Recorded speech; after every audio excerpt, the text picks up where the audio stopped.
En ce qui concerne la souveraineté alimentaire dans son ensemble, parce que nous, on n'a pas une définition vraiment qui peut être une définition comme ça, qui prend qu'un seul élément.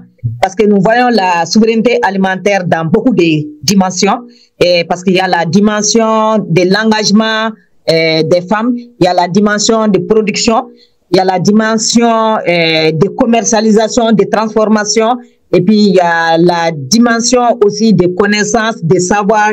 Donc c'est beaucoup d'éléments qui se retrouvent, et la dimension aussi, la relation avec les politiques et comment est-ce que ça se passe.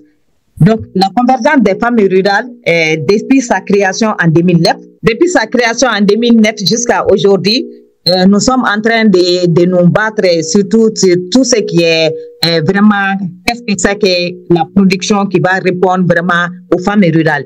Donc, on s'est engagé dans la production agroécologique, qui est une production qui ne demande pas vraiment que les femmes enlèvent de l'argent pour aller acheter des choses pour venir mettre à leur champ et puis s'endetter.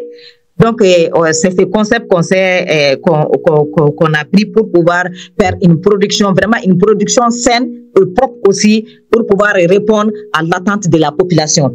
Donc, c'est comme ça aussi nous sommes en train de réaliser ça. Et après, on s'est dit, comment faire cette production aussi? Ça ne peut pas se faire sans le renforcement des capacités de ces femmes, les aider à s'organiser, à les renforcer la capacité et à faire une production, à les doter de matériel, et tout ça, voulu mettre ça dans les actions de faire ça.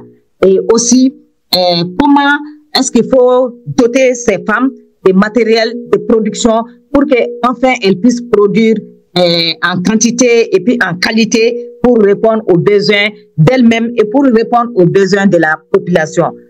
Donc, aussi, on s'est dit, qui dit femme rurale parle de la production. Et si la femme n'a pas de terre pour produire, ça aussi c'est des freins. Donc, on s'est donné une mission de faire les plaidoyers dans les villages et dans les communes pour que les femmes puissent avoir des terres de production. Et c'est comme ça qu'on a eu à avoir des terres de production pour pouvoir les sécuriser pour les femmes rurales, pour qu'elles puissent vraiment faire une production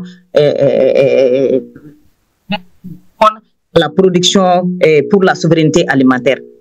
Donc, tout ça, c'est des plaidoyers qui suivent ça aussi. Nous, à la COFERSA, nous faisons des plaidoyers pour l'accès des femmes à la terre, mais des plaidoyers aussi pour que les semences paysannes, pour que les femmes puissent vraiment bien produire leurs produits et puis sans être endettées quelque part.